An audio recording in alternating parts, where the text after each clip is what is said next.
Olá, estamos começando mais um Azeviche aqui na sua TV Câmara de Salvador e eu convido você para ficar comigo durante uma hora conversando sobre vários assuntos e conhecendo a história de uma figura importantíssima que está aqui ao meu lado, mas que já já você vai saber um pouco mais sobre ele. Lembrando que toda semana, segunda-feira, 13h, tem programa inédito aqui para você, viu? Então chame todo mundo, inclusive para curtir, para se inscrever em nosso canal no YouTube. Procure lá, TV Câmara de Salvador. Mas hoje nós vamos conversar aqui no Azeviche com uma liderança histórica do movimento negro. Doutorando em Relações Internacionais pela Universidade Federal da Bahia, a UFBA, ele é graduado em Arquitetura e Urbanismo com mestrado multidisciplinar em Cultura e Sociedade. Tem experiência como produtor e gestor cultural e já foi diretor e presidente da Fundação Cultural Palmares, vinculado ao Ministério da Cultura. Em seu currículo também estão a direção da Casa da Cultura da América Latina e a coordenação geral do Festival Latino-Americano e Africano de Arte e Cultura, em 2012. É ex-diretor-geral da Fundação Pedro Calmon, vinculado à Secretaria de Cultura da Bahia, e chegou a ser cotado pela ministra da Cultura, Margarete Menezes, para assumir a Secretaria Executiva da pasta no governo Lula. Não sabe ainda de quem estou falando? Ah, então peraí, se acomode, porque o programa de hoje traz um pouco da história e da sua atuação política deste grande homem, Edivaldo Mendes Araújo, mais conhecido como Zulu Araújo. Seja bem-vindo ao Azeviche, tudo bom? Obrigado pela apresentação, obrigado pelo convite. E à disposição para a gente conversar. É isso aí, a apresentação tem que ser à sua altura, né, meu bem? Que eu não vou perder a oportunidade. Mas eu sou baixinho. É nada, baixinha sou eu. Para começar, então, conte um pouquinho da sua história. Eu quero saber onde é que você nasceu. Eu sei que você é daqui, natural de Salvador mesmo. Mas em que bairro você nasceu? Como é que foi a sua infância, a sua adolescência? Conta um pouquinho dessa história. Eu nasci aqui próximo da Câmara Municipal. Eu sou nascido, criado e vivido no Solar do Unhão.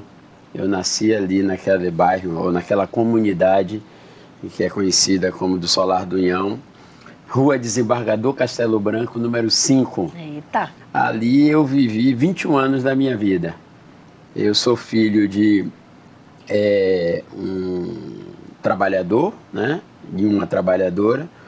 A minha mãe foi de uma profissão que já não existe mais. Minha mãe era colchoeira, trabalhava no Taboão, na casa de seu Avelino, que era uma loja que fabricava colchões, porque eu sou de uma época que colchão não era ortocrim, nem muito menos você mandava fazer, era colchão de capim, colchão de crina, colchão de algodão, colchão de mola, que era quem era barão, era quem tinha colchão de mola. Então minha mãe trabalhava com isso e meu pai, durante um período, ele foi militar, foi soldado da Polícia Militar e posteriormente ele fez sapateiro. Ele fez sapateiro durante um bom tempo da vida dele. Então, eu sou de uma família de 4 filhos, eu sou o segundo. Meu irmão também foi militar, hoje está reformado, mora no Rio de Janeiro. Aí tem um problemazinho que ele está com Alzheimer, então perdeu um pouco o vício da vida, né? E 2 irmãs, então somos 4, uma família de 4. E a minha infância tem algumas coisas singulares.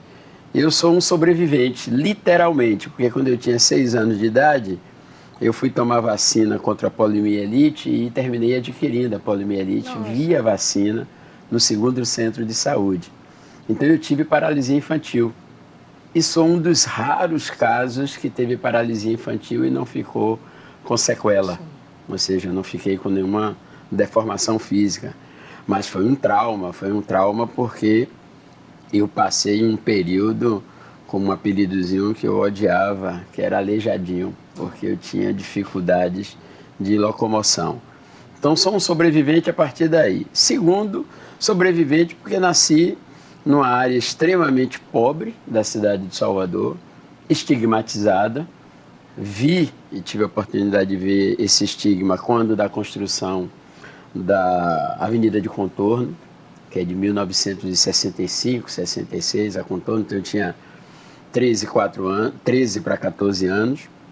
Eu sou de 1952, é importante dizer, Portanto, eu tenho 70 anos de idade, muito bem vividos. Espero chegar aos 100. Vai chegar. Certo. Até os 21 anos, como eu disse anteriormente, eu passei e vivi na comunidade, no Solar do União. Comecei a trabalhar aos meus 9 anos de idade, então eu tenho 61 anos que eu trabalho. E quando eu digo trabalho, não é uma figura de retórica. Eu me sustento a partir dos meus 9 anos de idade, ou seja, o meu trabalho era o que me sustentava. Inicialmente eu fui aprendiz de alfaiate, lá no Pelourinho, na alfaiataria Pinto, Largo do Pelourinho, número 12. Eu sou um velhinho com boa memória, viu? Estou logo me avisando. Já percebi. As datas aí, ó, vêm impecavelmente. Pois é. Então, depois eu fui trabalhar na Editora Beneditina. Eu trabalhei na Editora Beneditina no São Bento, ali na Rua Nova de São Bento, dos meus 10 aos 17 anos e 4 meses. Eu trabalhei lá 7 anos e 4 meses na Editora Beneditina, inicialmente como dobrador de livro, que era uma categoria que não existe mais, que agora tudo está mecanizado, né? Mas eu trabalhava com os missais em português, missal em latim e missal dominical. Não sei se hoje ainda existe isso. Mas eram os livros que guiavam as pessoas para as missas na igreja, né? Trabalhei lá 7 anos e 4 meses. Depois de lá eu fui trabalhar já na adolescência, eu fui no Lions Club, Salvador Ondina, eu fui uma espécie de secretário, e daí eu fui para o Banco do Estado da Bahia. Eu fui contínuo do Banco do Estado. Contínuo, na verdade, é office boy. Sim, né? Nome bonito. O nome é bonito. Eu fui contínuo do Baneb durante 7 anos também. Eu entrei no Baneb com 20 anos, fui até os 27 anos, mais ou menos. No Baneb, então, eu, de contínuo, fui ser auxiliar escriturário, tudo por concurso, viu? Importante dizer isso. Isso, não por peixada. Não, e aí cheguei até ser escriturário do banco, mas quando queriam que eu fosse ser gerente de 2ª classe, que era no interior, eu tinha que fazer uma opção, que era entre ser gerente ou ser arquiteto, porque nessa época eu já era estudante de arquitetura. Sim. E aí eu fiz a opção de sair do banco e ser estudante de arquitetura e me transformar em arquiteto. Pronto. Né? Vamos dar essa paradinha aqui, porque antes de chegar na sua vida acadêmica, falar um pouco da sua passagem, como é que foi, né, na universidade e tal, esse período que é tão definitivo na nossa vida, eu quero que você fale um pouco do apelido. Você falou que você recebeu o apelido de Aleijadinho, mas e o apelido Zulu? Chegou em que momento? O meu apelido Zulu é quando eu entro no Severino Vieira. Isso eu tinha 12 anos, então é 1964. Em 1964 tinha uns filmes que passavam aqui no Brasil que chamava-se África a Deus. É uma espécie de tipo um National Geographic de hoje em dia.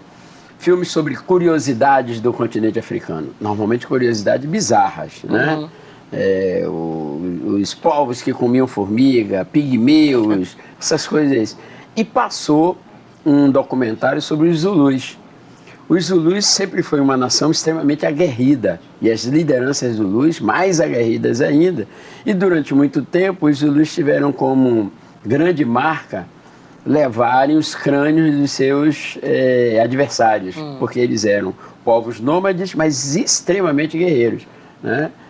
Tem uma batalha conhecida no final do século XIX, no qual morrem 200 mil Zulus numa luta contra os ingleses. Eles eram muito aguerridos. E eu tinha algumas características, digamos assim, parecidas com o Chaka Zulu. Sim. Na época. Né? Eu era magro, pequenininho, porque com a coisa da paralisia. Sim. Eu levei muito tempo sem crescer. Eu me lembro que dos meus 7 aos 12 anos eu mantive o mesmo tamanho, mesma altura. Então, e eu não levava desaforo para casa. Sempre foi um negozado. Exatamente. Diziam que eu tinha nariz empinado.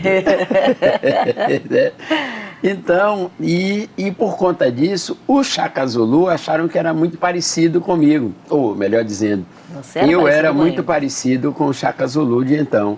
E aí me colocaram primeiro o apelido de Rei Zulu, por conta dessa coisa de eu ser meio brigão, meio aguerrido.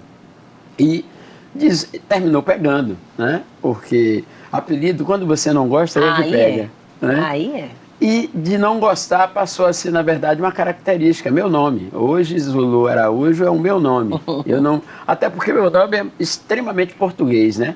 Edivaldo Mendes Araújo, um sobrenome em português que expressa também a forma com que a gente veio parar no Brasil. Sim. Porque é o sobrenome da família da qual era proprietária dos meus ancestrais. Então, o nome também revela isso. Então, o Zulu veio a calhar nesse sentido, porque, em certa medida, eu me sinto contemplado nessa relação. Se reconhece até mais, né? Com o nome Zulu. Acho que se chamarem Edivaldo na rua, você nem olha. Hoje em dia não é possível, não é comigo. Só minha mãe, que já faleceu, já tem mais de 20 anos, é que me chamava, mas desde os meus 15 anos, eu formei, eu sou o único arquiteto que formou à época com um apelido. Nossa. Porque eu fui orador da turma, então, como é que é ser Edivaldo? Vai chamar Edivaldo? Não vai, ninguém vai nem reconhecer. Eu não tenho cara de Edivaldo. Não, você tem cara de Zulu.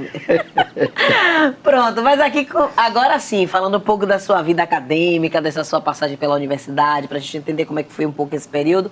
Eu sei que o cenário era outro, né? Completamente diferente. Hoje a gente já entra na universidade, a gente já consegue se reconhecer através de algumas pessoas que estão lá. A gente sabe que não são todas, a gente ainda vai falar especificamente do sistema de cotas, mas eu sei que na sua época não era assim. Então, como é que foi? Você, homem negro, o Zulu, chegar naquele universo da universidade, num curso de arquitetura, que também não era comum. Há uma outra singularidade aí também. Eu sou o primeiro da minha família a chegar à universidade. Mais do que isso, eu sou o primeiro do meu bairro a chegar na cidade, a chegar na universidade. Então, a comemoração, quando eu passei no vestibular, foi do bairro inteiro, ali no Solar do União. O bairro inteiro comemorou. E minha família, meu pai morreu me chamando, dizendo que eu fazia engenharia, porque ele não sabia o que era arquitetura. Nossa. Então tem algumas coisinhas aí, digamos assim, singulares. Eu gosto muito de usar essa palavra singular, porque é exótico, então não é singular mesmo diante da quadra histórica que eu vivi, né? E eu cheguei à arquitetura, meu pai sempre sonhou em ter um filho doutor, então ele queria que eu fizesse direito, mas eu nunca me senti muito dado ao direito, embora tenho eloquência na fala e tal, gosto de ler, mas eu achava o direito uma coisa meio estranha para mim. E inicialmente eu resolvi fazer engenharia elétrica, não, engenharia mecânica. Eu achava que engenharia mecânica era uma coisa interessante. E o pai de um amigo meu, que hoje é uma pessoa também pública, conhecida, que é Carlinhos Cor das Águas, nós fomos contemporâneos do Severino Vieira. Eu passei na admissão do Severino Vieira, porque nessa época tinha admissão para você ir ao ginásio, era um vestibular. E eu passei na admissão do Severino Vieira, conheci Carlinhos, e o pai de Carlinhos era uma espécie de construtor, né? Então, duas influências o pai de Carlinhos me deixou. A primeira, o gosto pela política, porque ele era vinculado ao antigo Partidão, o Partido Comunista Brasileiro. E ele me estimulou muito isso. Digamos que eu tomei conhecimento da política pela via dele. E o segundo foi que ele me induziu a fazer arquitetura. Ele disse, nada, você precisa fazer arquitetura. E aí começou a discorrer. E eu, na hora de me matricular, eu coloquei mecânica em segunda opção, porque nessa época podia, e fiz arquitetura. Passei, apesar de, no Severino Vieira, eu ter feito curso clássico, que era para poder não pegar para nota nem física, nem química, nem matemática. Que beleza! Mas passei exatamente como eu tirei as notas máximas em biologia, história e português. Então eu passei na escola de arquitetura. Na época, eu diria que reconhecidamente tinham 2 negros em 120 alunos. Eu e Sofia do Espírito Santo, que é uma figura que hoje mora nos Estados Unidos. Acho que ainda mora nos Estados Unidos. Éramos nós 2 praticamente, dentro da escola de arquitetura. Estranhíssimo, evidentemente, porque é um curso caro, sempre foi um curso caro, e eu não tinha os recursos necessários para custear, né? Recursos para comprar os livros de Neufeld, os livros, os equipamentos para trabalhar, ou para trabalhar não, para estudar, compasso, régua, esquadro, transferidor, isso eram coisas caras. E essa época era o quê? Eu era office boy do Banco do Estado da Bahia, do Baneb. E aí, parêntese, o diretor na época do departamento de cadastro do Baneb tinha um hábito que me deixou uma marca para a minha vida inteira. Eu trabalhava no departamento de cadastro e eu trabalhava no arquivo. Todas as vezes que chegava algum visitante ilustre, ele pedia para eu levar o cafezinho e me apresentava assim: o Baneb é tão importante que o servidor de cafezinho é universitário. Nossa. Tá bom? Todas as vezes. Era um negócio assim, marcante. Aí, então eu conciliava, né? Levei muito tempo para formar, porque eu tinha que dar 6 horas no banco. Eu trabalhava de 1h30, de 13 horas às 19. Era o horário do banco, do Baneb aqui na Cidade Baixa, das 13 às 19. Então eu só podia pegar as matérias pela manhã. Sim. E o curso de arquitetura não era dado esse negócio de ter curso à noite, não. Você tinha matéria de 7h30, 9h30, de 2 às 4, a outra de 5 às 7. Então, todas as matérias nos meus 2 primeiros anos de universidade que eram à tarde, eu não cursava, evidentemente. Então, isso terminou... Teve um valor agregado também, que eu também não posso mentir. Eu entrei, primeiro ano da escola de arquitetura, eu fui ser vice-presidente do diretório de arquitetura. Pronto. Fui eleito vice-presidente juntamente com Célia Bandeira, Célia Regina Menezes Bandeira, que foi diretora do Teatro Castro Alves até. Então, eu fui ser vice-presidente do diretório. E aí, você fazer movimento estudantil junto, trabalhando e fazer o curso, claro que essas 3 coisas juntas não combinavam, né? Alguma coisa tinha que postergar. Então, eu terminei levando 10 anos dentro da escola de arquitetura. Nos 2 primeiros anos eu fiz 26 matérias. Não, nos 8 primeiros anos eu fiz 26 matérias e nos 2 últimos fiz as outras 26. Nossa, meu Deus. E aí houve essa formação toda, você, que bom que teve esse destaque dentro da turma, né? Foi inclusive orador na formatura. Fui orador na formatura, fui o primeiro calouro, como dizia, a ser vice-presidente do diretório. Tive uma trajetória bem marcante dentro da escola, por várias razões, né? Primeiro pelo fato também de ser negro, né? Numa turma que era 99% de brancos e da elite baiana. Uhum. Terminei entrando para o movimento estudantil, aí concorri para Diretório Central dos Estudantes da Reestruturação, terminei sendo preso, né, em 1977, quando a gente estava brigando para a reconstrução da Uni. Terminando uma eleição, foi preso eu e vários colegas, ficamos presos lá na Polícia Federal, os pais dos amigos nossos que se mexeram para conseguir advogado para liberar a gente. E um outro fato marcante, eu preso na Polícia Federal, lá na Casa Amarela, que ficava lá embaixo, e um carcereiro veio para mim e disse assim: você não tem vergonha não, rapaz? Além de preto subversivo... Ou seja, e ainda dizem que no Brasil não há racismo, ainda tem esse discurso. Então eu ouvi coisas que marcaram, evidentemente marcaram a minha vida, esses momentos assim, embora eu seja daqueles que estou no campo dos otimistas. É isso aí. Né? E que bom que para mim é impossível desfritar um ovo. É isso, e que bom que essas marcas, esses atravessamentos não lhe podaram, não. Né? Eu queria que você falasse exatamente sobre isso, né? Quais são essas... Em que momento, primeiro, você desperta para esse fato de você ser um homem negro, de você poder atuar como um homem negro, um militante negro, e quando você passa a fazer parte, né, do movimento negro da Bahia, tem essa atuação tão forte no movimento negro? Olha, tem um momento difuso que é a influência de meu pai. Sim. Meu pai, ele dizia sempre para mim o seguinte, 2 coisas que ele dizia, que se Deus existisse, os pretos não viviam do jeito que viviam. Segundo, que para ser gente era necessário estudar e que preto só viraria gente se estudasse. Também ele tinha E era uma pessoa semi-analfabeto. Tanto é que, quando ele chegava em casa todos os dias, quem lia o jornal à tarde para ele era eu. E todas as vezes que eu tentava pular, mas ele era sagaz, toda vez que eu tentava pular os trechos das páginas, ele mandava eu voltar. Você está pulando. O jornal todo? Não, principalmente primeira página policial. Ele gostava de ler a página policial por ordem. Página policial, depois a página de esporte e depois que ia para a política, né? Mas ele era semi-analfabeto, né? Mas ele tinha uma consciência política sobre essas questões muito forte. Mas era algo difuso. Eu tomo consciência da questão racial mesmo em 1972, ou seja, 50 anos atrás, mais ou menos. É quando eu estava saindo do civil, entrando na universidade. É aí que eu percebo, por conta da prisão de Nelson Mandela.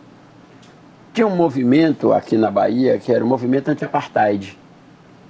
E Fernando Santana, que foi um deputado federal pelo Partidão, participava desse movimento em Brasília e, uma certa vez, me veio falar sobre Nelson Mandela.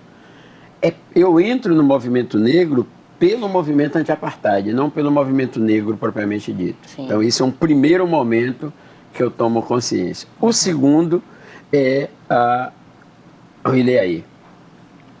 Né? O surgimento do Ilhéaê, em 1974, Praia dos Artistas, quando eu conheci vários amigos na época que faziam dança, como Apolo, J. Cunha, Babalu, Eurico, enfim. E essas pessoas todas que saíam no Gandhi passaram também a sair no Ilhéaê. E aí o Ilê me chama a atenção também, principalmente com aquela música Quem dá a luz a cego é Bengala Branca e Santa Luzia, de Camafeu de Oxóssi, Paulinho Camafeu, se eu não me engano. Aquilo ali é um outro momento. E a consolidação da minha atuação no movimento negro, ela se dá na minha entrada no Olodum.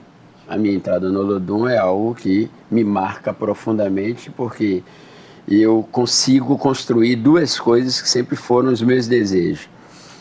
Três coisas: misturar a militância política com a militância cultural. Eu sempre gostei da cultura, por isso que eu fui parar na área da produção, com a questão racial, né? Então, essas três coisas eu vou encontrar no Olodum. Então, sim, sinteticamente, é esse digamos assim, o que me faz eu chegar ao movimento negro e chegar, evidentemente que eu chego diferente da maioria dos meus contemporâneos, porque eu não entrei no movimento negro via o Bloco Afro. Sim. Eu não entrei no movimento negro via o Afoxé.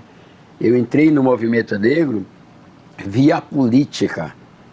Por quê? Porque o movimento anti-apartheid era uma causa do Partido Comunista Brasileiro, que era, na época, liderado por figuras importantes e tinha uma relação muito forte com o continente africano, principalmente com Angola. Então, o Partidão tinha vínculos de cooperação, tanto que tem um amigo meu, um amigo, compadre, o reitor da Universidade Federal da Bahia, Paulo César Miguel de Oliveira, meu compadre, meu amigo, nos conhecemos há quase 50 anos, foi para Moçambique como cooperante do Partido Comunista Brasileiro, porque ele era, junto comigo, aqui, dirigente universitário do partido, foi para lá, levou 13 anos lá. Então eu entro no movimento negro por essa via, e já entro no movimento negro com uma, digamos assim, uma bagagem política muito sólida do ponto de vista da esquerda, porque o Partidão formava seus quadros. A gente já passava por uma espécie de um vestibular. Tinha que ler O que Fazer, tinha que ler O Capital, tinha que ler Socialismo Utópico. A gente passava por um teste de qualificação para ser militante. Então, eu chego ao movimento negro já com uma bagagem do movimento estudantil, né, de liderança do movimento estudantil, com uma formação na área da arquitetura, a maioria. Por exemplo, o Olodum do Pelourinho, a maioria das pessoas eram do Pelourinho. Então, isso termina fazendo com que a minha intervenção no movimento negro se dê de uma forma distinta da maioria dos meus contemporâneos. Uhum. E aí eu já entro também um pouco crítico, porque eu nunca considerei que a cor da pele é que era o determinante para a gente se colocar no mundo. Eu quero deixar isso muito claro. Eu nunca fui adepto do racialismo e cada vez mais sou convencido de que esse não é o nosso caminho. E o Olodum me proporcionou isso. O Olodum era um bloco afro antirracista. O Olodum não era um bloco afro de negros, era antirracista. E isso é uma diferença fundamental, porque o Olodum consegue dialogar com a política no sentido progressista. Normalmente as entidades racialistas terminam se contentando com o campo conservador da política. E assim se deu na Bahia. Perfeito. Perfeita análise, viu? E você falou aí sobre essa questão, né? Que havia uma preparação para saber se a pessoa estava pronta para fazer parte desse movimento, né? Do movimento negro e tal, enfim, com essa atuação. Acredita que hoje faz falta esse tipo de preparação? Eu não tenho dúvida, não tenho dúvida. O achismo é uma das grandes dificuldades para o avanço das lutas sociais. Porque o achismo, ele é importante até um determinado momento, ou seja, a sua experiência pessoal, individual, ela conta, claro, mas o lugar de fala não determina a consciência. Eu conheço muita gente pobre que é de extrema direita. Eu conheço muitos negros que são de extrema direita. E isso é histórico, isso não é algo de hoje. Na Frente Negra Brasileira, uma parte da Frente Negra Brasileira, na década de 30, foi para onde?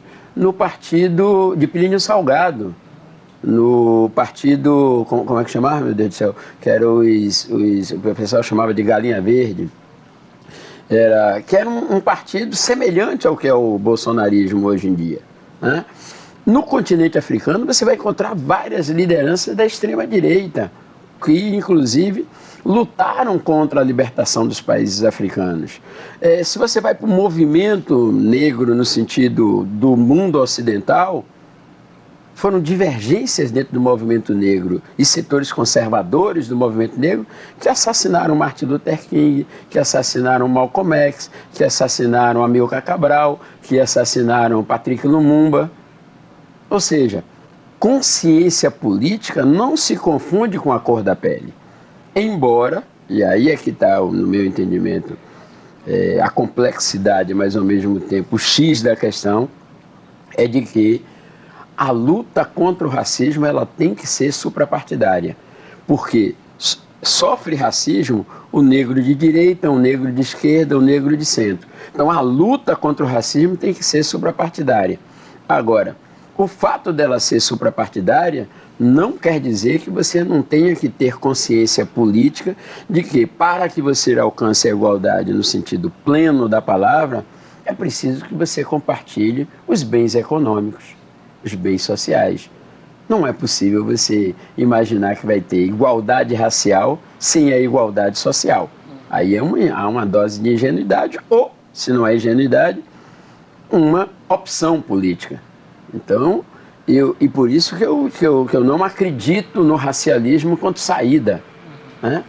As grandes lideranças negras norte-americanas não tiveram o menor problema de descer o cacete, como se diz no popular, no continente africano. Condoleezza Rice, Colin Powell. Não tiveram. O problema ali não estava na cor da pele, era um problema de hegemonia política dos Estados Unidos no continente africano e pronto. Está entendendo? Quer dizer, e eu acho que esse é um processo de amadurecimento. Eu tenho duas dificuldades nessa minha trajetória do movimento negro. Uma é essa história do lugar de fala.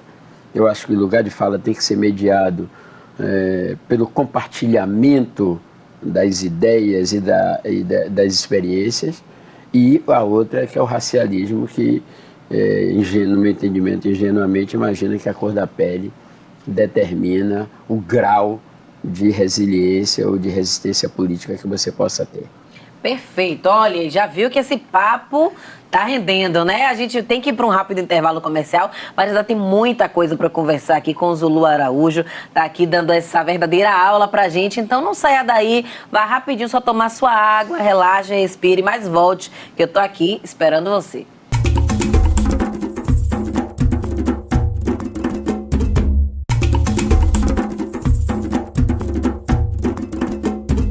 Pronto, foi rapidinho, tá vendo? Nem doeu. A gente já está de volta com o Azeviche de hoje conversando com essa figura, liderança importantíssima do movimento negro, Zulu Araújo, com diversas atuações culturais e importantes, tanto na cidade quanto no país.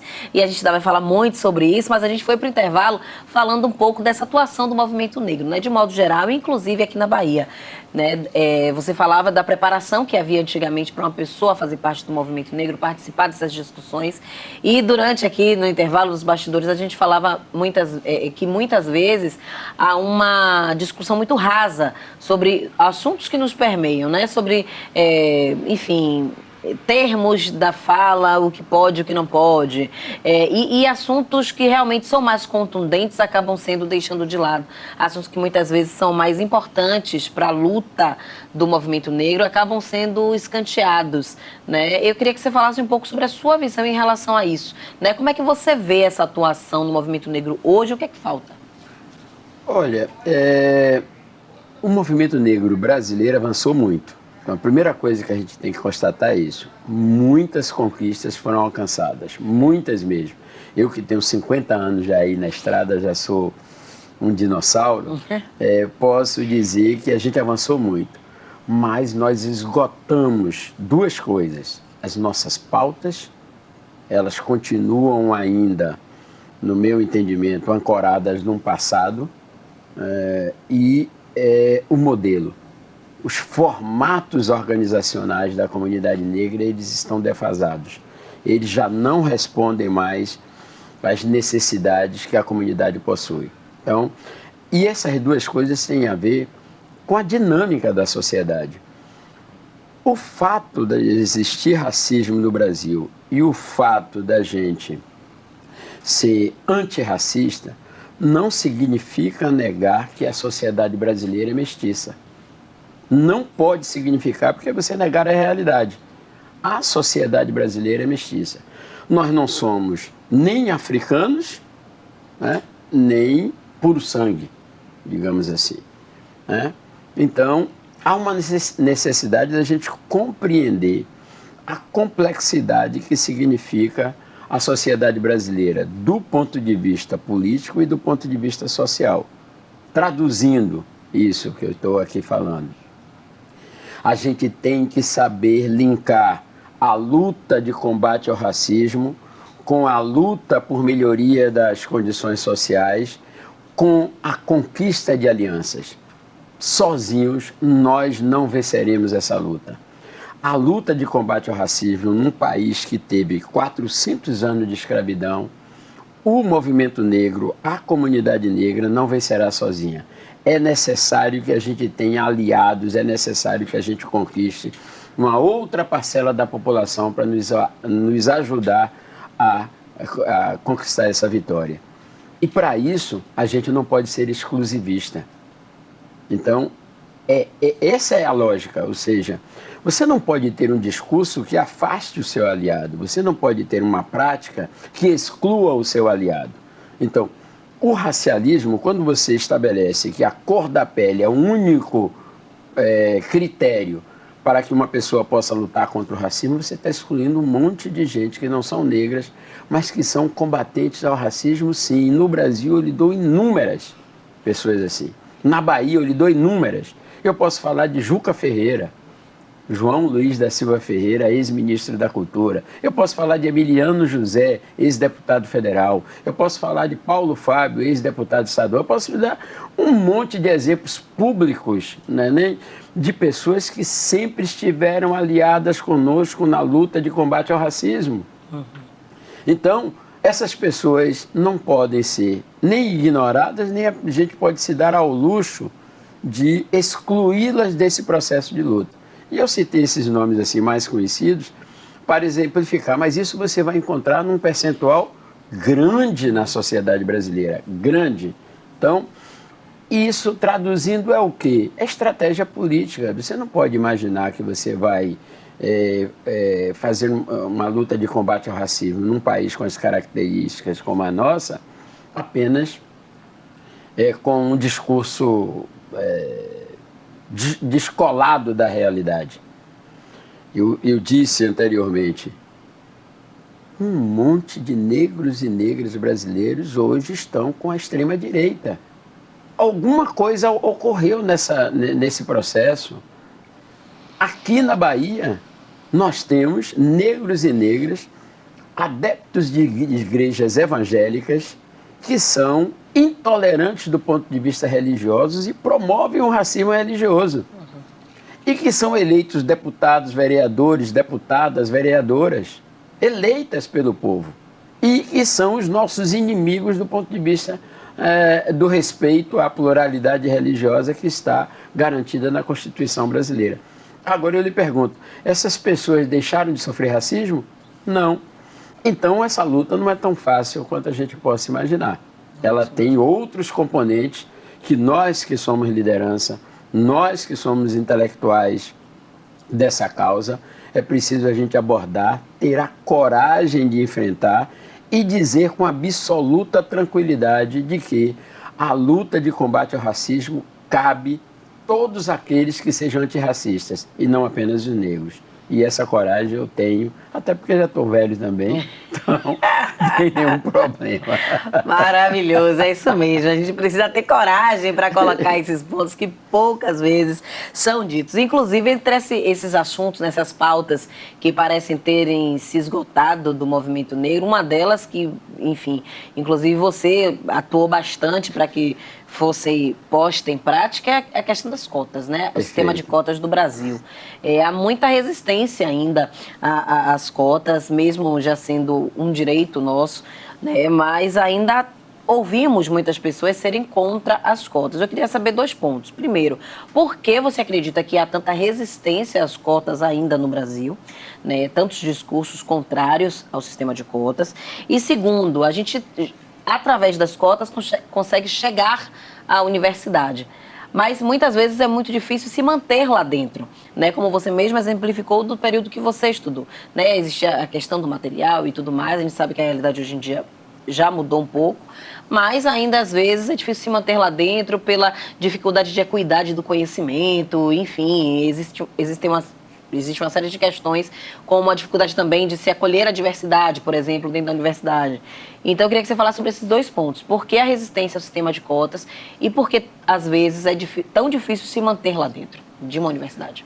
Olha, a sociedade brasileira foi organizada, ela foi estruturada, tendo como base social e econômica a escravidão. Isto a gente não pode deixar de levar em consideração em nenhum momento. É isso que explica, primeiro, a violência na sociedade brasileira. Ela é violência na matriz.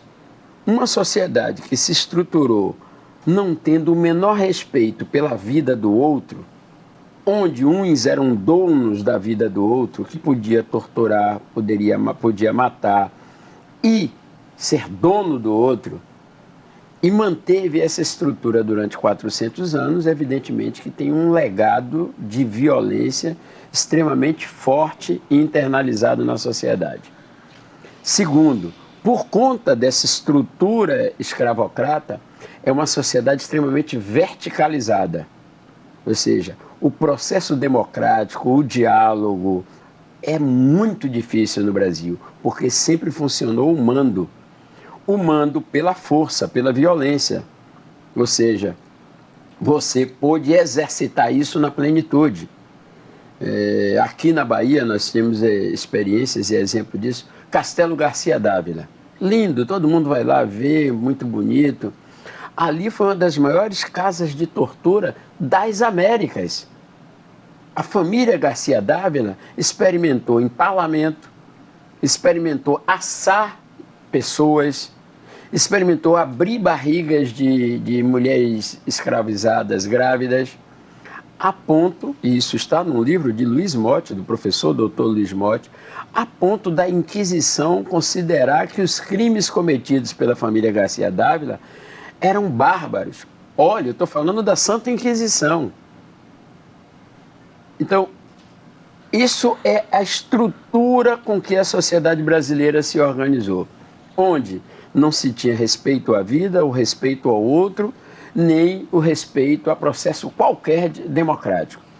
Junto com isso, você tem a presença dos setores mais conservadores da Igreja Católica, os que vieram da Península Ibérica. Ou seja, setores que acreditavam piamente de que, e aí nós estamos juntos nessa brincadeira, não estamos juntos nessa brincadeira porque você é preta igual a mim, não. É porque você é mulher e eu sou homem. E os católicos conservadores sempre consideraram que preto não tinha alma, nem mulher também não tinha alma, não. É em 1900, é Concílio Vaticano II que a Igreja Católica passa a admitir que mulher tinha alma. É brincadeira? Bom, ou seja, uma sociedade patriarcal no sentido mais vigoroso que essa palavra pudesse ter. E que considerava que uma parcela da sociedade brasileira não era humana. Não tinha alma, não era humana.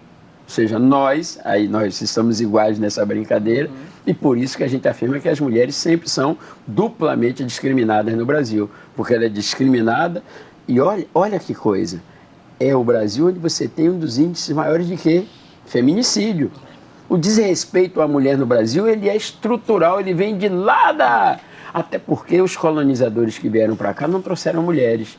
Então, eles estupraram aquelas que eles puderam e encontraram por aqui, indígenas e escravizadas, sem problema nenhum. Então, eu fiz esse passeiozinho lá atrás para que a gente possa compreender por que a sociedade brasileira rejeita quase todos os sinais de igualdade, de democratização, de acesso a bens públicos, né? É uma sociedade estruturada para o privilégio de poucos em detrimento de muitos. É uma sociedade estruturada assim. Era considerado, eu tenho amigos e até alguns deles de esquerda, que perguntavam para mim, se vai implantar as cotas, e meu filho, como é que vai ficar? Como se a entrada na universidade fosse algo divino. Lá Deus determinou que, aliás, é assim que dizem, né? Você é pobre porque Deus quer. O reino dos céus lhe aguarda. Quando, na verdade, isso é algo fabricado, organizado pela sociedade humana, pelos seres humanos. Então, você tem um pensamento na sociedade brasileira conservador, escravocrata e extremamente violento. Está presente hoje. Quem é que destampou isso para mostrar que isso está vivo e presente? O bolsonarismo. O bolsonarismo conseguiu destampar essa realidade da sociedade brasileira que muita gente queria não enxergar, que dizia que não, a questão é só social, a questão é social, é racial e é econômica. Então, a reorganização desse espírito na sociedade brasileira vai levar tempo. E a gente vai ter que ter muita coragem, muita ousadia, muita criatividade, mas, sobretudo, muita sabedoria para poder vencer essa etapa civilizatória do povo brasileiro. Nós ainda temos, sob vários aspectos, coisas da barbárie humana, né? Ontem, aliás, não pode dizer nem ontem, nem hoje, nem amanhã. Dá uma cortadinha. Nos últimos dias, recentemente. Nos últimos dá uma tempos. Cortadinha, viu, gente? Nos últimos tempos, a gente tem visto isso se manifestar nas áreas populares, né? A violência com que as organizações criminosas, né, do ponto de vista social, se manifestam, a violência do aparato de segurança, igualzinha àquilo que quer combater. Igual. O cara entra na comunidade com uma metralhadora, com um fuzil, dá tiro para todo lado, pegou, que matou. O traficante, por sua vez, faz o mesmo. Ou seja, você apenas potencializa, você amplia aquilo que você está querendo combater. Aí, voltando, isso aí é mais no geral.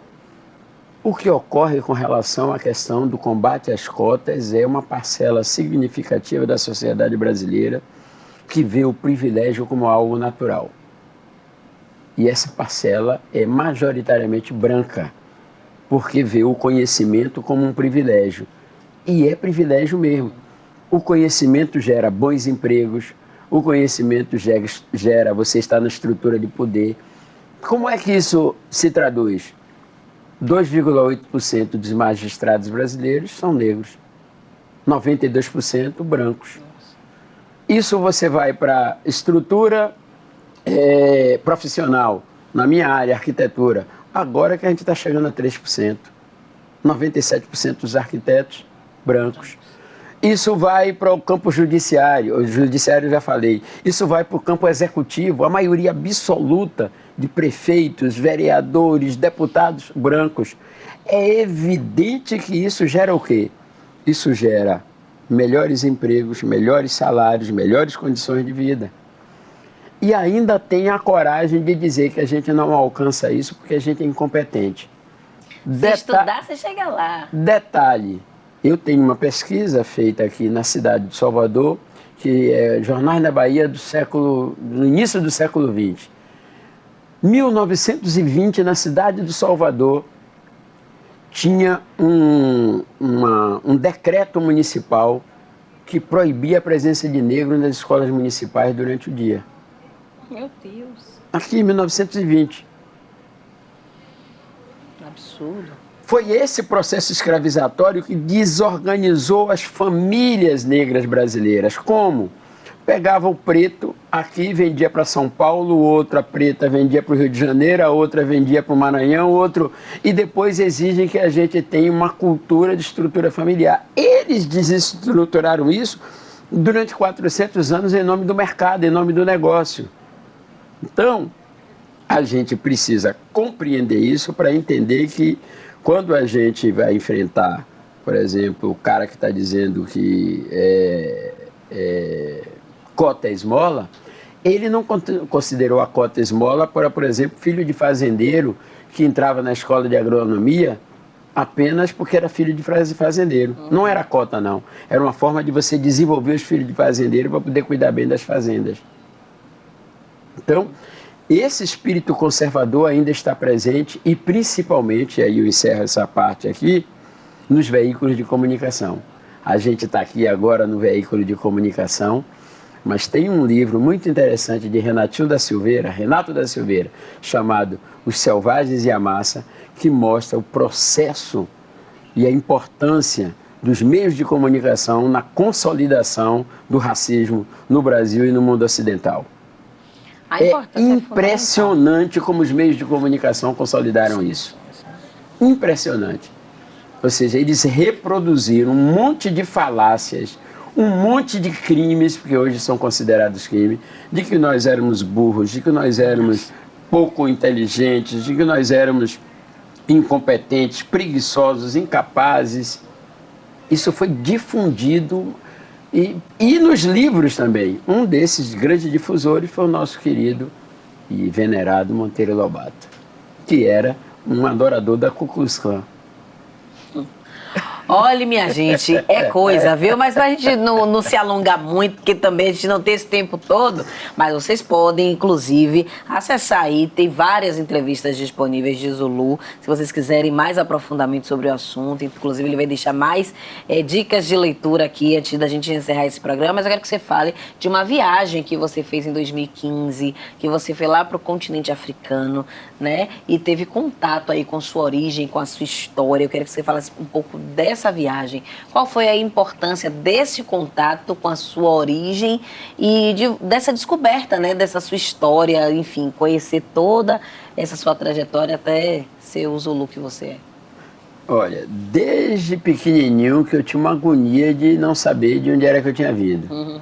Eu tinha colegas, né? Severino Vieira, né? Que todo mundo era... Quem era descendente de alemão sabia a sua descendência, quem era de espanhol sabia, só a gente era que não sabia. E eu sempre achei aquele negócio estranho. A nossa origem, e aí você vê a importância e a perversidade da escravidão. Um dos primeiros atos que a Igreja Católica fazia quando o escravizado chegava era alterar o nome dele, para poder você perder o seu vínculo com o seu passado. Uhum. Era o primeiro. É por isso que aqui tem tanto Bispo dos Santos. Sim. É por isso. Quando não fazia isso, o sobrenome que era dado era o nome do proprietário da família dos escravizados. Por exemplo, meu sobrenome é Mendes Araújo. Eu não tenho cara de português, evidentemente. Mendes Araújo é um sobrenome português. Então, apagou-se a história pregressa e a história futura nossa no Brasil. Esse apagamento sempre me incomodou muito. E como eu fui para a área da pesquisa, percebia que tinha alguma coisa de errado. E aí, quando eu saí da Fundação Palmares, fui convidado por um amigo, que já faleceu, Paulo Cordeiro. Ele era embaixador do Brasil e secretário-geral do Departamento de África lá no Itamaraty. E ele me convidou para participar de uma pesquisa chamada Brasil DNA África, porque era a partir do estudo do DNA, mas com uma característica nova, que era o DNA matrilinear, que esse é o que é o mais importante, porque o patrilinear, claro, né? Se você for fazer um DNA patrilinear no Brasil, a maioria vai dar europeu. Sim. Porque, né, eles fizeram uso das nossas... Chegaram aqui, escolha base. Exatamente. E aí eu topei fazer. Eu fui. E ao chegar, fui convidado como consultor. E depois de consultor, virei personagem.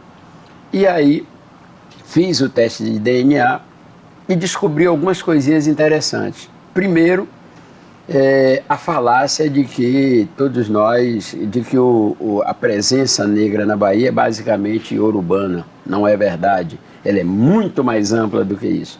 E uma das descobertas é que eu tinha origem ticá. Ticá é um povo do noroeste do Camarões, da República dos Camarões, ao lado da Nigéria. E eu fui visitar esse povo, que é na cidade de Banquim.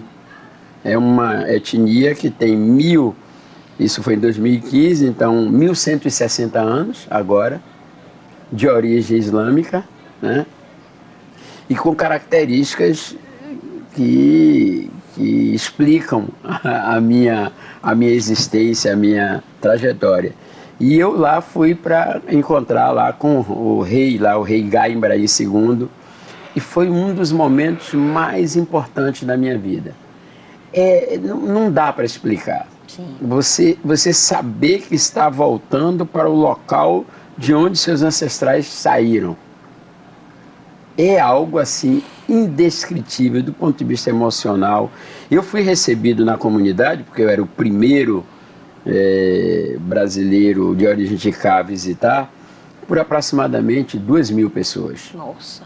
E foi gravado um documentário chamado Brasil DNA África, que foi premiado, inclusive, esse documentário. E deve estar no YouTube, né? Está no YouTube, tá? Brasil DNA África. É um fragmento, porque tem um documentário de cada um de nós que foi à África, de 52 minutos, e tem um outro com os 5 de 26, 30 minutos, que é o mais condensado. E coisas muito importantes eu descobri. Primeiro, eu descobri o quanto a gente desconhece da nossa origem. O quanto foi feito de apagamento sobre a nossa origem. E os objetivos, como a escravidão no Brasil conseguiu obter e alcançar os seus objetivos de nos distanciar da nossa origem, né? E os danos que isso causaram. Então, foi um momento que eu diria assim, único na minha vida. Único, único, único mesmo.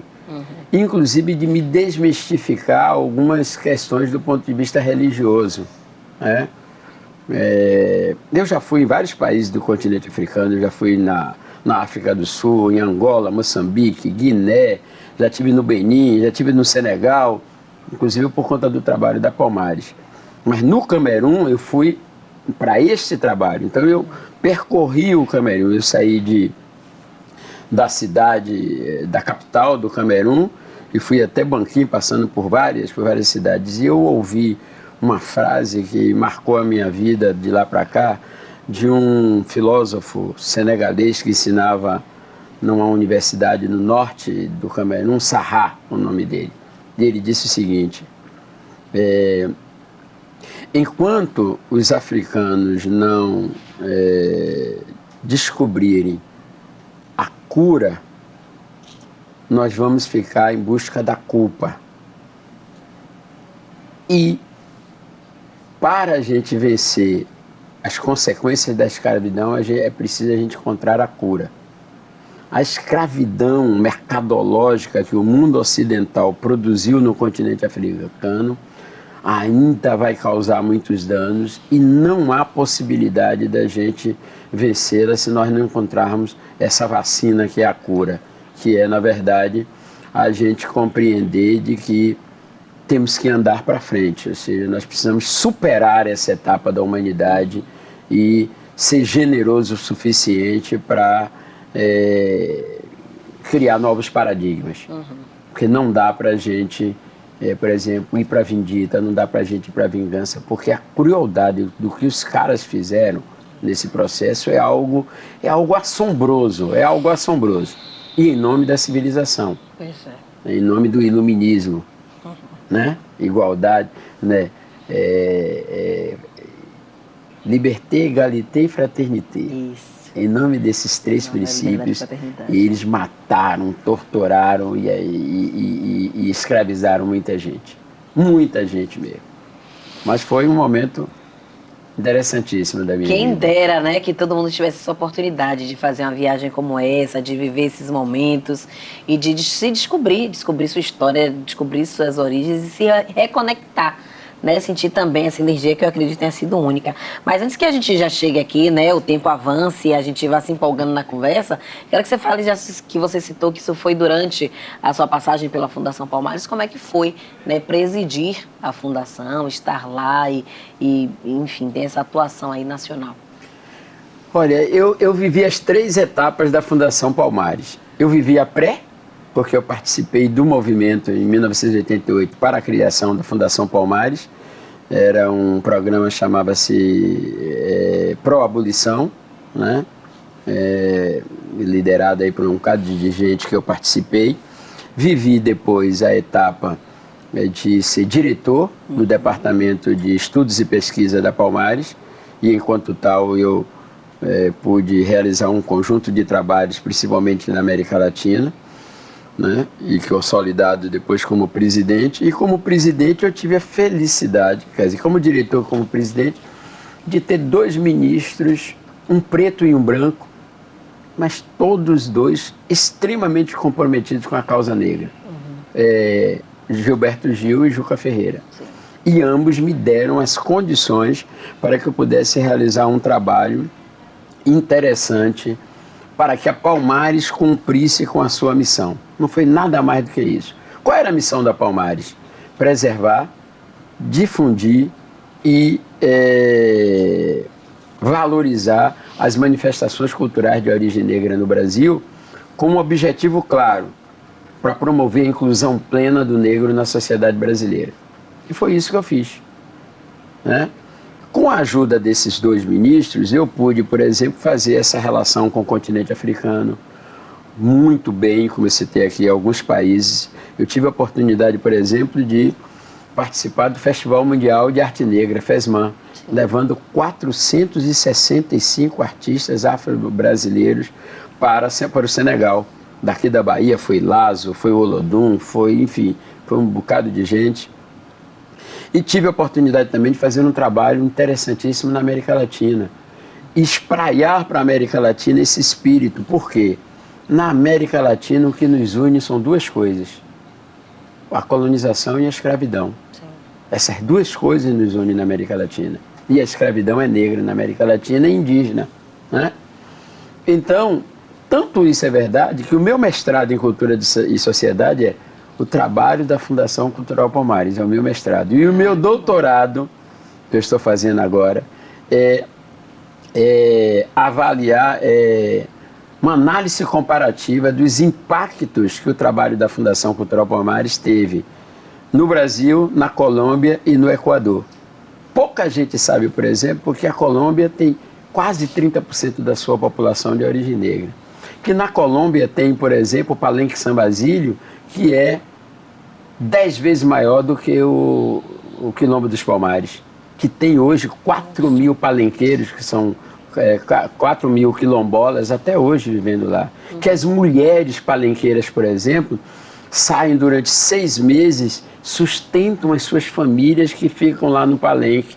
o papel das mulheres negras palenqueiras na Colômbia é algo fantástico.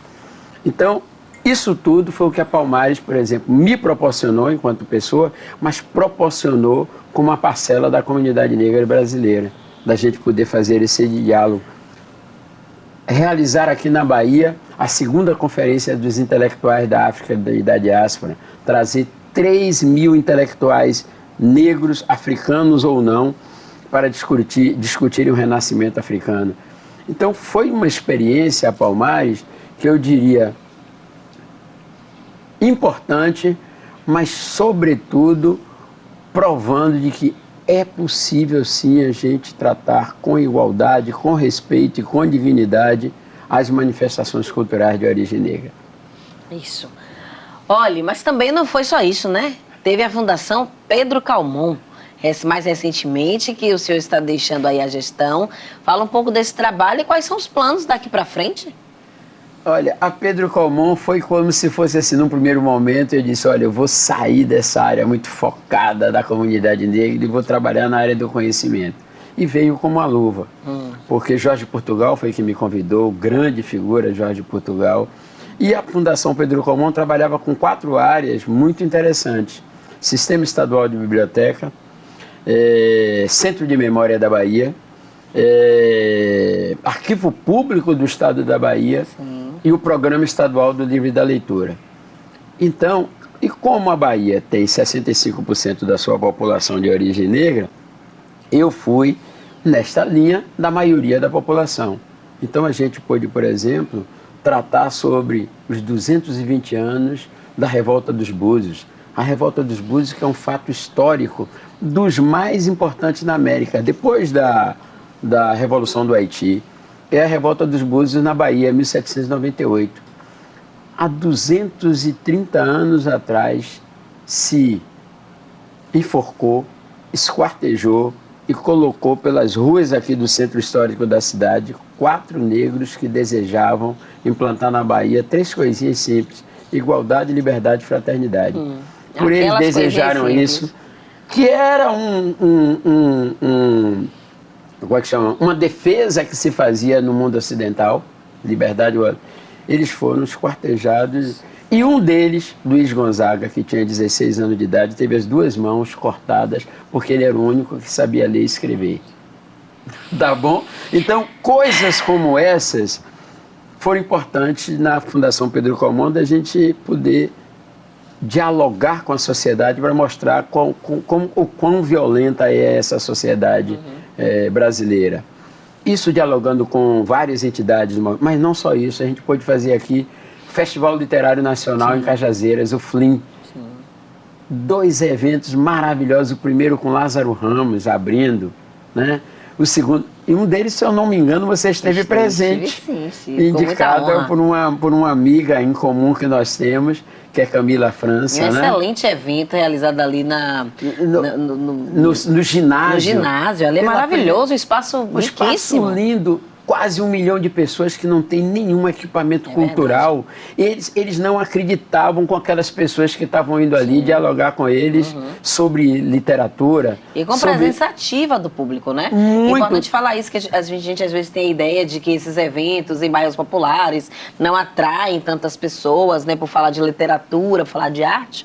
Tá aí o contraponto. 10 mil pessoas, lotado todos os dias. Agora nós levamos o Menino do Torturado para abertura e levamos como é que chama? Baco Exu do Blue. Sim, Baco Exu do Blue, 3.000 jovens queriam arrancar ele do palco com Rita Batista, sim, fazendo a apresentação. Maravilhoso. Então, mostrando que é possível sim você levar coisas de qualidade para os bairros populares, que não é apenas o paredão e a violência que gera lá. Não, tem de tudo, tem paredão, tem livro, tem batalha de rima, tem música, tem tudo, pode ter tudo. Então, na Fundação Pedro Calmon, eu pude exercitar isso, assim como sair de 5 festas literárias na Bahia para 60. E deixar, por exemplo, 3 bibliotecas estruturadas. A biblioteca móvel com 2 ônibus maravilhosos para percorrer o estado da Bahia, que custou 5 milhões de reais, a Biblioteca de Itaparica, que custou 7 milhões de reais a sua reforma, a do São Bento, que eu convido todos vocês, vão na Biblioteca do São Bento, vão na Biblioteca de Itaparica, 10 milhões, ou seja, nós conseguimos na nossa gestão fazer um investimento na Fundação Pedro Comum da ordem de praticamente 40 milhões de reais, captados externamente. Deixamos o arquivo público decente para as pessoas pesquisarem. Embora tenha outra demanda, né? É uma outra demanda. Hoje você entra no arquivo público, você pode sentar com prazer para você pesquisar. Aliás, tive também, é importante dizer isso, uma equipe maravilhosa, né? A professora, como é o nome dela? Tereza, o professor... tive uma figura maravilhosa na área do livre leitura, que é você conhece? Tom Corrêa. Tom Corrêa. Walter Silva na área de história, e a diretora de biblioteca, 2 diretoras, uma que já se aposentou, que era a Carmen, e a outra que está aí, uma jovem Tamires. Então, foi uma oportunidade de eu poder também testar de que o povo, como dizia Gil, o povo sabe o que quer, mas o povo também quer o que não sabe. Essa é a frase, viu? Mas daqui pra frente, o que é que vai fazer, Zulu? Quais são os seus planos? Quer dar uma descansada? Já tem algum projeto em vista? Porque tá com esse espírito aguerrido aí. Eu vou viver até os 100 anos. Com certeza, tem muita coisa para fazer. Muita coisa. Então, eu estou pretendendo terminar meu doutorado. Eu quero terminar. E esse ano eu termino o doutorado. Sim. Eu tenho 70 anos de idade e eu espero ser o primeiro doutor afro-brasileiro em relações internacionais. E será? Eu estou na Universidade Federal da Bahia, né, e eu espero, na gestão do meu amigo e compadre Paulo Miguel, terminar o doutorado. Né? E depois de terminar o doutorado, poder compartilhar essas experiências na universidade. É isso que eu pretendo. Maravilhoso. Eu quero que a gente, assim, já está perto do fim do programa, né? Mas a gente ouviu muito falar em democracia racial no Brasil, né? E há um estigma de que isso é um mito, que a gente não vai chegar lá em nenhum momento, que a gente está muito longe disso. E eu queria que você fizesse sua análise, assim, já para a gente fechar esse programa tão rico, tão maravilhoso de hoje, falando o que é que você pensa sobre isso, né? Democracia racial, de fato, é um mito, a gente não deve ter expectativa, assim, porque a gente é bombardeado a todo momento, né? Diariamente são diversos casos de racismo, é no supermercado, é na porta de casa, é a todo tempo, a todo instante. A gente é bombardeado com notícias, com informações quando não chegam bem próximo da gente, né? Quando não tem casos assim que atingem nossa família, nossos amigos, as pessoas mais próximas. Então, democracia racial no Brasil. A gente pode ainda sonhar com isso? É uma utopia? O que é que você pensa? A democracia racial no Brasil e no mundo deve ser um objetivo a ser alcançado. Ela existe? Não. E para alcançarmos esse objetivo é necessário que a gente lute com todas as armas, com todas as formas, ou melhor dizendo, de todas as formas, combatendo o racismo e promovendo a igualdade. Para promover a igualdade, a gente precisa, em primeiro lugar, respeitar a pluralidade étnica, a pluralidade religiosa, a pluralidade cultural, a pluralidade política. A gente precisa respeitar isso, porque a democracia é exatamente isso. É a possibilidade do diálogo entre contrários, é o respeito a ideias diferentes, é respeito a propostas diferentes. Então, democracia, no meu entendimento, é isso. Então, se a gente deseja ter uma democracia racial, é necessário que a gente respeite as variedades raciais e étnicas existentes no mundo. Indígena, negra, europeia, judaica, cigana, seja ela qual for, é preciso ter respeito por essas diferentes existências para que a gente possa, então, alcançar esse objetivo que nós chamamos de democracia racial. Mas ela não existe no Brasil hoje, lamentavelmente ainda estamos num estágio muito atrasado, onde a discriminação e o racismo ainda se faz presente com muita força. Ou seja, está a exigir da gente, pretos, brancos, mestiços, mulatos, morenos, muito trabalho e muita luta para que a gente possa fazer do nosso país uma verdadeira democracia racial. É isso, e a gente só vai conseguir isso com muito trabalho, muita revolução, cada um fazendo a sua, né, Zulu? Eu quero demais agradecer a sua participação aqui no nosso Azeviste de hoje. Foi um prazer ter você aqui com a gente e ter essa verdadeira aula, né, sobre o que é o movimento negro, né, as suas especificidades e a importância de se levar essas discussões tão a sério, né, e não banalizar esses discursos. Então, mais uma vez, obrigada por ter vindo, por estar aqui com a gente, e a casa é sua, viu? Eu agradeço ao programa Azeviste, agradeço a Cristiele França, certo? E toca a zabumba que a terra é nossa. É isso aí, vamos que vamos. Por hoje é só, pessoal. Vamos ficando por aqui com o Azeviste. Desejo a você aí uma excelente semana, excelentes dias e vamos à luta. Lembrando que toda segunda-feira, 13 horas, tem programa Azeviste inédito aqui na sua TV Câmara de Salvador, viu? Um beijo a todos e até a próxima. Tchau, tchau.